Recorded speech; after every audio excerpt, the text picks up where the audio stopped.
You were never addicted to the substance. No, not truly. The wine, the pill, the phone, the lover's arms, the endless scrolling.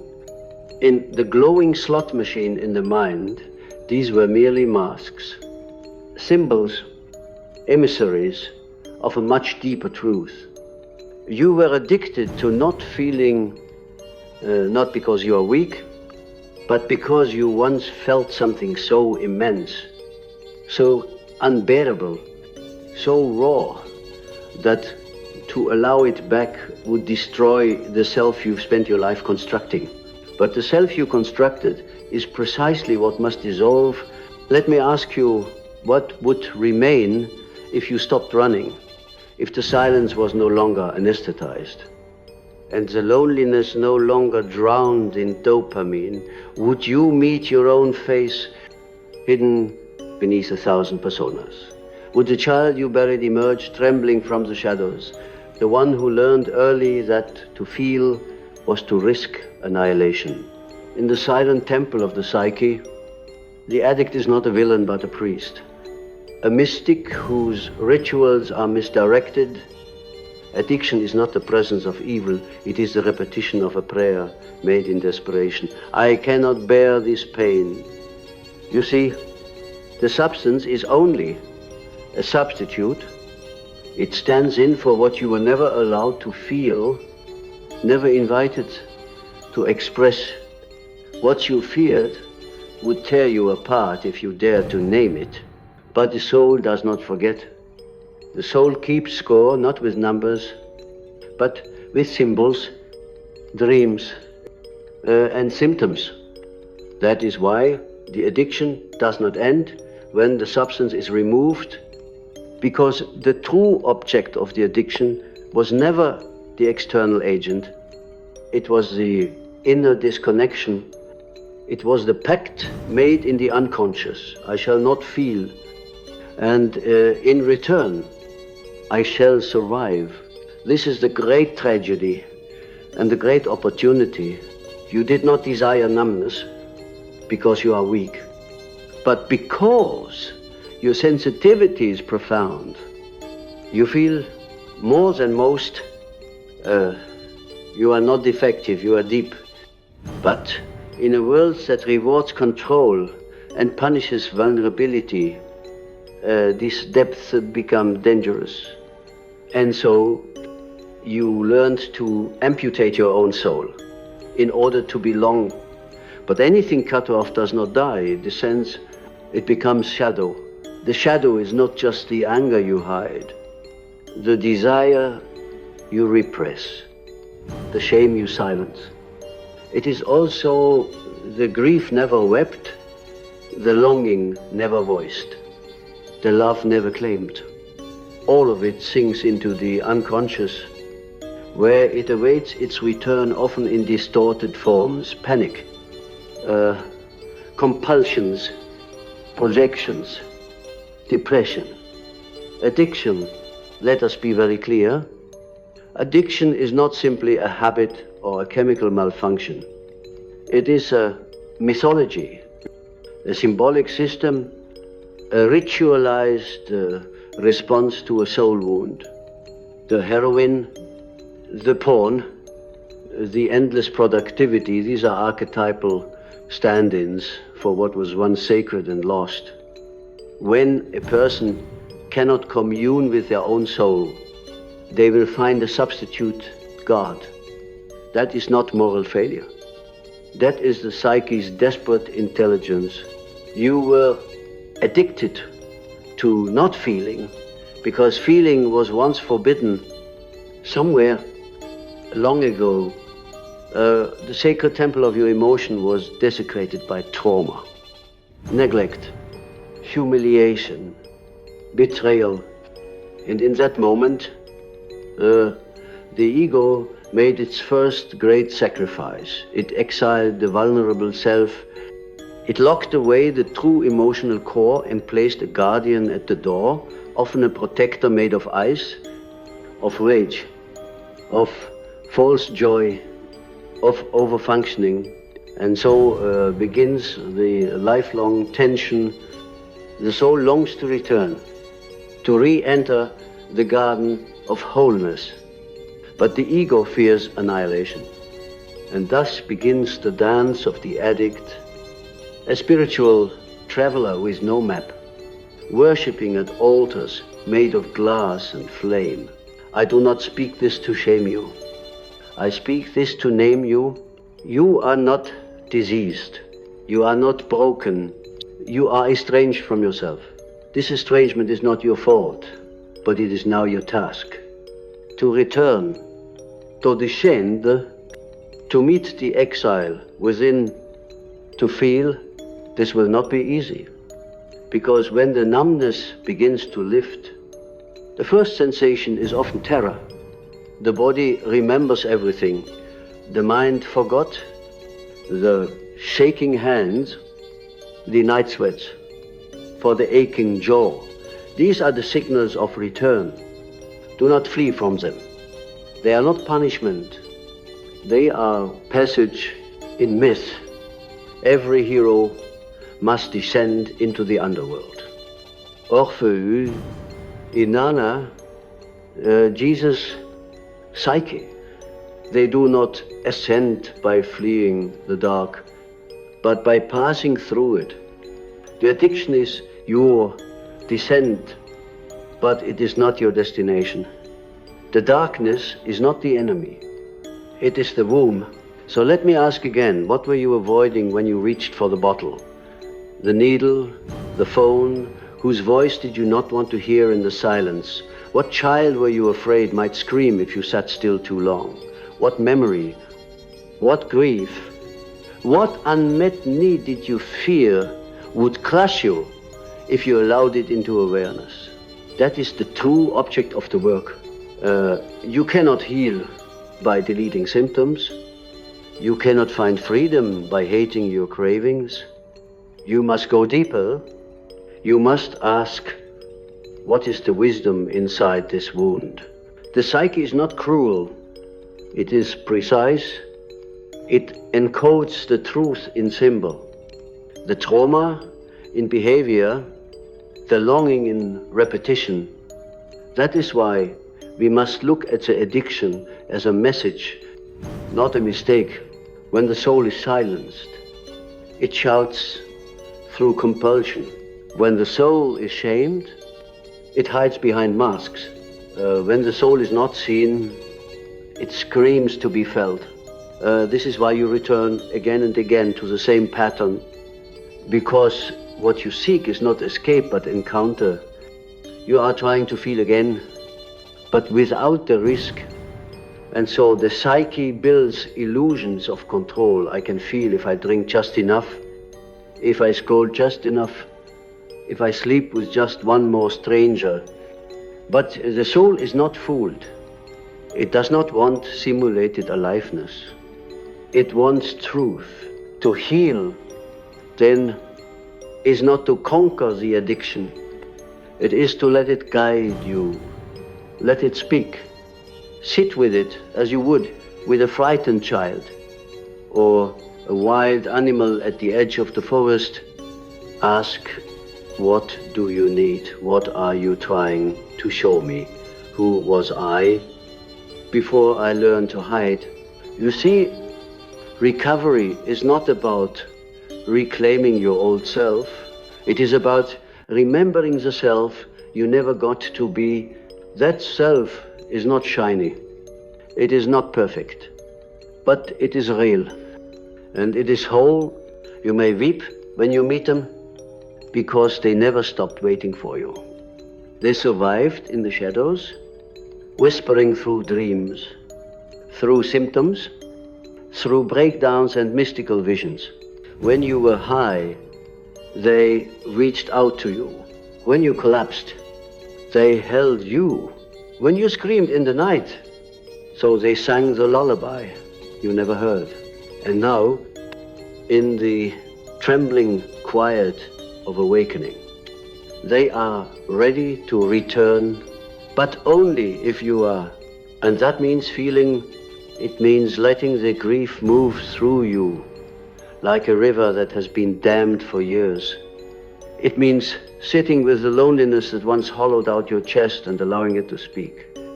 It means remembering not with your mind, but with your body, with the sacred trembling that says, I am here, I survived, and I am whole, not perfect, not cured, but whole. And what is wholeness, if not the ability to feel all that you are, the joy and the shame, the power and the fear, the longing and the rage, not one against the other, but side by side, like sacred twins. That is what the soul desires.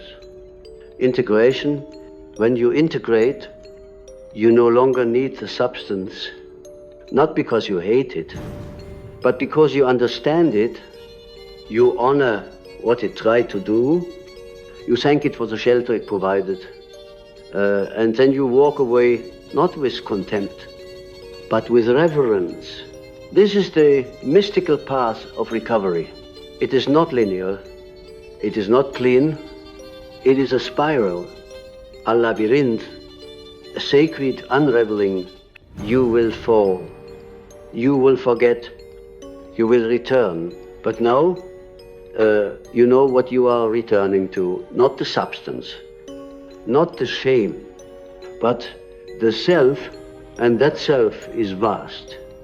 It is not defined by your wounds, but it is not afraid of them either. It includes them, integrates them, transforms them. That is the alchemy of healing.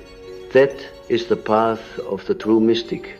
You are not addicted to the substance, you were addicted to not feeling, but now perhaps you are ready to feel again. And what does it mean to feel? Not just to sense a surface emotion and label it happy or sad, not the kind of feeling that is regulated by social codes or dismissed by intellectual abstractions. No, I speak of the ancient kind of feeling, the trembling awareness that passes through the sinews of your being when something real arrives. The warmth of love that fills your chest and threatens to undo you. The cold terror of abandonment. You felt as a child sitting alone on a stairwell as the door closed again. That is the realm I call feeling. And that is what you sacrificed, not because you lacked courage, but because your soul learned to survive at any cost. But survival is not the same as wholeness. You were taught by society, by culture, by wounded caretakers. That feeling made you weak. That sensitivity was a defect.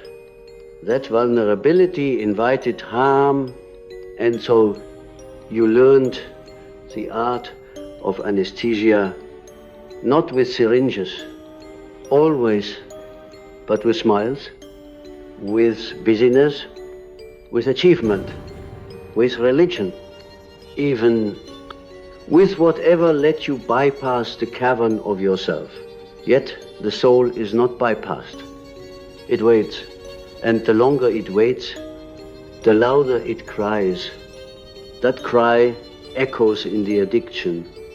It is not the cry of indulgence, it is the cry of longing, the longing to remember, to feel again, to return.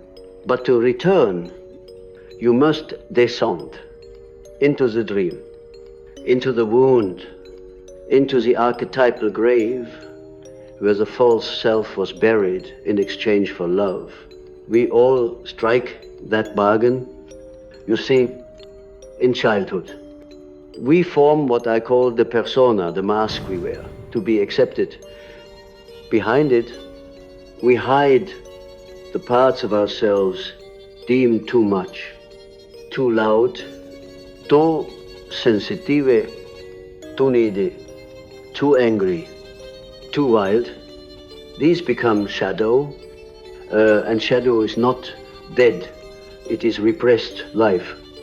It moves beneath the surface like a serpent, guarding your forgotten power.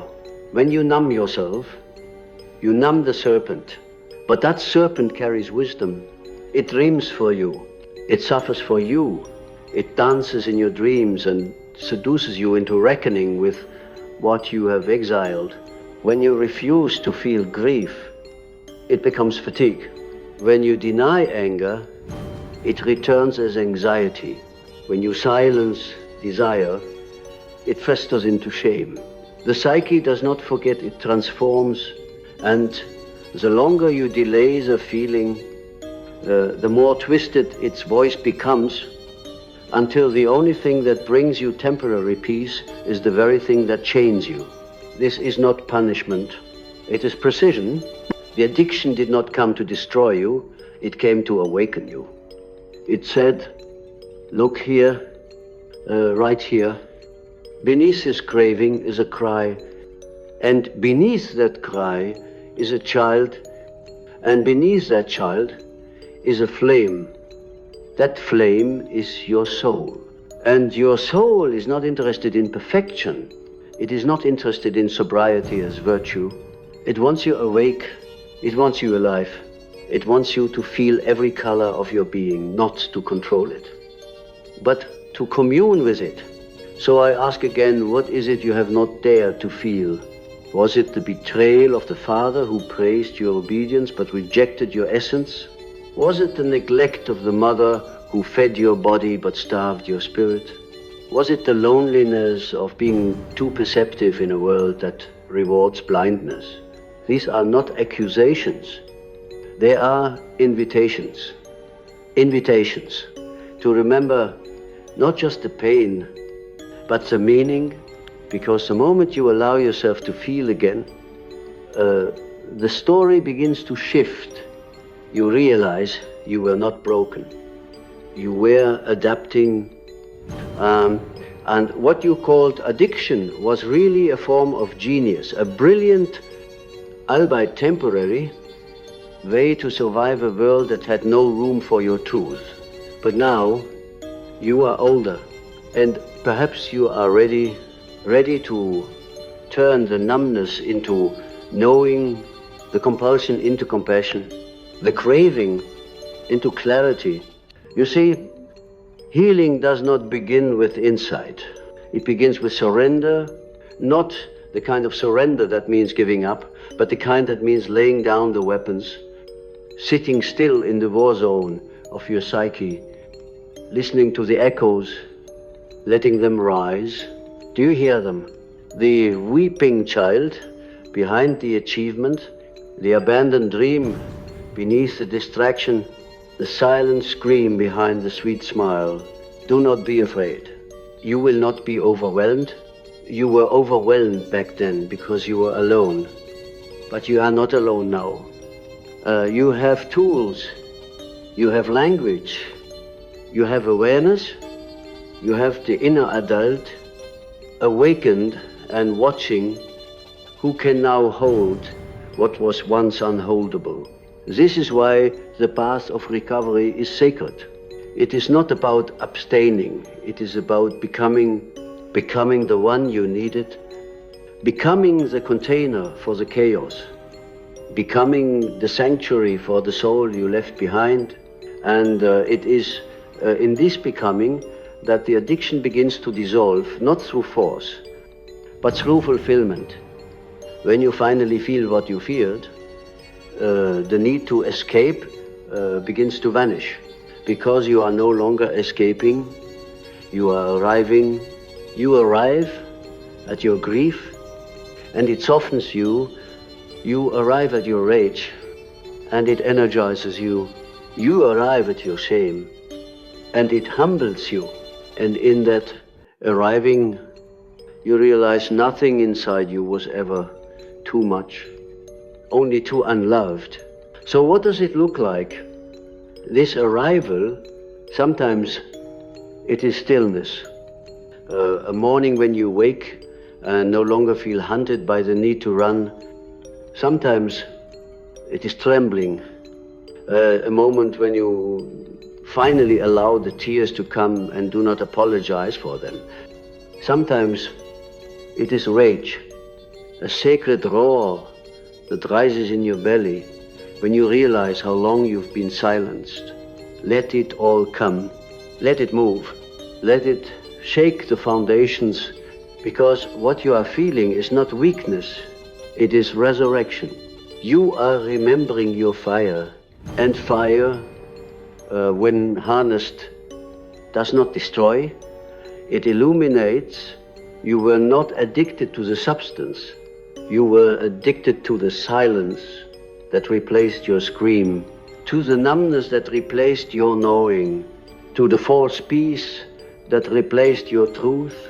But now you can return, not by erasing the past, but by entering it with new eyes, by reparenting the inner child, by reclaiming the inner rebel, by bowing to the inner mystic, because deep within you, beneath the mask and the muscle and the memory, is a temple, a sacred space that addiction could never touch, a place beyond damage, beyond shame, beyond name. And in that temple waits your soul, not judging, not rushing, just waiting for you to remember that you were never seeking numbness, you were seeking home. To return home is not to go back in time.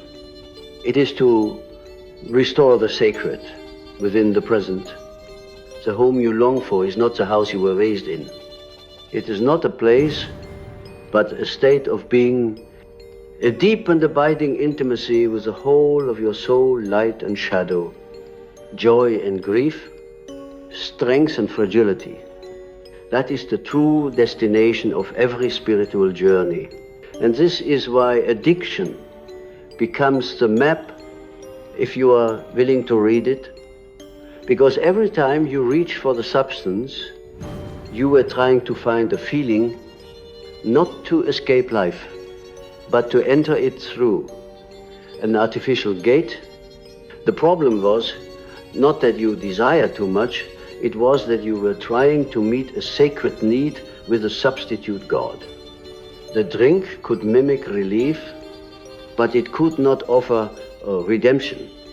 The high could simulate connection, but it could not provide communion. Yet the need was real, and the longing that was your soul's whisper. When you begin to feel again, even if it is messy, painful, or frightening, you are no longer asleep. The return to feeling is the return to truth. And truth does not come to destroy you, but to deliver you from illusion.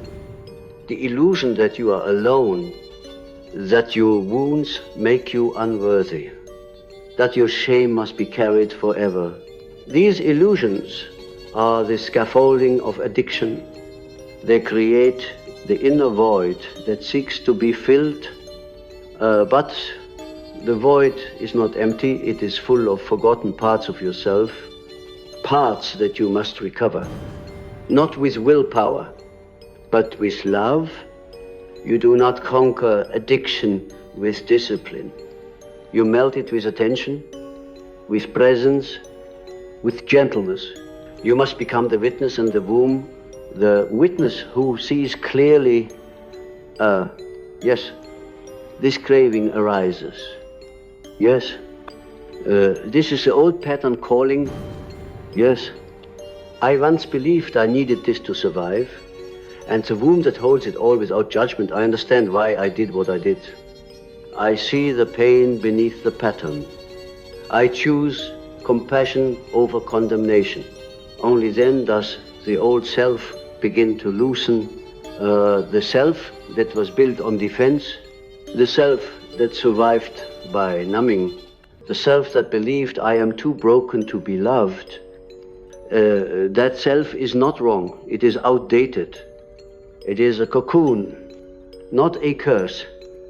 And the soul, it is the butterfly You do not kill the caterpillar, you shed it. You do not shame. The past, you thank it, because every step, even the most painful one, brought you here. And here is sacred. Here is the place where you can finally look at your reflection and not flinch, where you can feel the old ache rise and no longer need to run, where you can sit in the fire of your own story and realize you are not burning, you are being refined. This is the transformation, and it is not linear. You will falter, you will forget, you will reach again for what once soothed you. And when you do, you must remember, relapse is not failure. It is information, it is the soul saying, you've missed a piece, go find it, bring it home, love it back into being. In truth, the path of healing is not about never falling, it is about rising each time with more honesty, with more self, with more light. You are not weak because you long for escape. You are human, and within that humanity is the spark of the divine, the archetype of the wounded healer, the one who descends into the abyss not to be swallowed, but to retrieve the treasure. You are not just healing for yourself, you are healing the ancestral line. You are ending a pattern that began before your name was spoken. You are standing at the crossroads of centuries of silence and choosing to speak, to feel, to change. Do you understand the magnitude of that? The bottle was not your master. The craving was not your curse. They were both invitations to descend into the mythic, to walk through the underworld, to resurrect the child who once swore, I will never feel again. And to say to that child, I am here now. You are safe. You are seen. You are sacred. And then the miracle begins, because the moment that child feels safe enough to cry, you will weep. The moment they trust you enough to laugh, you will smile from the bones. And in that reunion, you will feel the first glimmer of true freedom. Not the shallow freedom of abstinence, but the deep freedom of authenticity. You will no longer need to escape life, because you will have chosen to inhabit it, fully, messily, bravely. And as you do, others will feel your light, not the light of perfection, but the light of presence. You will become a beacon, a soul who has returned from the edge carrying the medicine of empathy. You see, those who have suffered addiction deeply are not damned. They are chosen, marked by the gods with a wound so deep it demands awakening. Not all will answer that call, but you are listening now, and that is where the healing begins. You are listening, and that makes you dangerous, not to others, but to the system that profits from your sleep, to the inheritance of silence, to the ego structures that tremble at the return of the feeling being. The world does not yet know what to do with a soul who has awakened from numbness, who no longer chases pleasure blindly, nor escape pain compulsively, but meets both with open eyes and an unarmored heart. That soul is a revolutionary, not with banners or weapons, but with the ability to sit still and feel the full range of human existence without shutting down. That is the new mysticism, not a flight from the world, but a descent into it. Not transcendence as escape, but incarnation as return. When you feel again, truly feel, you re-enter your body, you re-inhabit the temple, you begin to move not from compulsion, but from coherence. Your actions no longer seek to avoid yourself, but to express yourself, and your presence begins to affect others. You no longer transmit your trauma, you transform it. That is the secret of the wounded healer. Not that they are healed once and for all, but that they have befriended their wound and made it their wisdom. And this finally is the great inversion, that which you feared most. The emotion, the memory. So the trembling was never your enemy. It was the doorway, the guardian, the passage back to soul. The substance gave you only echoes, but your pain, your raw, real pain offered you initiation into depth, into divinity, into the radiant terror of being fully alive. You see, life does not promise comfort, but it does promise meaning if you dare to feel. And to feel is to re-enter time, to remember birthdays that passed in a blur of smoke and pills, to see the eyes of your child looking for you behind the fog of your distraction, to grieve what you missed and still say, I begin again. No shame, only truth. You were doing what you needed to do. You were surviving. You were creative in your dysfunction. You built a fortress from your fear. But now it is time to disarm, to soften, to surrender, not to the substance, but to yourself, to the body that still carries memory, to the dream that still speaks in symbol, to the silence that still holds song. And if you ever forget, if you find yourself once again staring into the dark mirror of craving, do not panic. Do not curse your path. Remember, the old map still holds ink, but you are the cartographer now. You can redraw, you can choose, and you are not alone. Across the world, others walk this path. Quiet warriors of feeling, mystics of the body, healers who look like clerks, and prophets who wear hoodies. This is the hidden tribe of the awakened. They do not preach, they listen. They do not fix, they feel, they do not escape. They remain, and every time you choose to feel instead of flee, you join them. You bring more light into the collective wound. You dissolve a little more of the ancestral fear. You become not an addict, but an alchemist.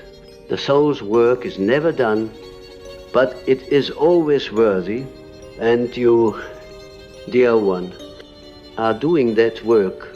You were never too broken. You were always too deep for the shallow world. Now, feel that not just with your heart, but with your breath, your belly, your bones. You are here, you survived. You are returning. You were not addicted to the substance. You were addicted to not feeling, but now you feel, and that means you are free. Not because the cravings are gone, but because the truth has come home, and in that truth, you stand not as a prisoner, but as a priest, not as a victim, but as a vessel, not as a number, but as a name whispered again by your soul. Welcome home. You are whole. Now walk and weep and dance and breathe. You are free.